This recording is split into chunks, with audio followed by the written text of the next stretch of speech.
மக்களே வணக்கம். பாருங்கள், மத்தியானம் சாப்பாடு சுட சுட சோறு, ஆவி பறக்கிற சோறு.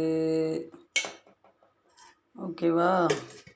அப்புறம் நேற்றுக்கு சாம்பார் வச்சு அவியல் வச்சேன் நண்பர்களே. இங்கே பாருங்கள், இவ்வளோ சாம்பார் மீதம். நானும் எங்கள் வீட்டுக்காரரும் தான் சாப்பிட்டோம். 2 பேர் தான். கொஞ்சம் நிறைய வச்சுட்டேன், காலி ஆகலை. அதனால் சாம்பார். அப்புறம் பாருங்கள், அவியல். இவ்வளோ அவியல் இருக்குது நண்பர்களே.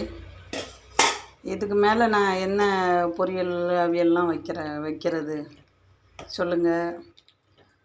நேற்றுக்கு உள்ள சாம்பார் அவியல் பாருங்கள். யாருக்கெல்லாம் இது பிடிக்கும் லைக் பண்ணுங்கள். அப்புறம் இதெல்லாம் இருக்கிறனால இன்றைக்கி குழம்பு காய்களுக்கெல்லாம் இன்றைக்கி விடுமுறை. தேங்க்ஸ் ஃபார் வாட்சிங். லைக் பண்ணுங்கள், ஷேர் பண்ணுங்கள், கமெண்ட் பண்ணுங்கள். ப்ளீஸ் சப்போர்ட் பண்ணுங்கள். ப்ளீஸ்.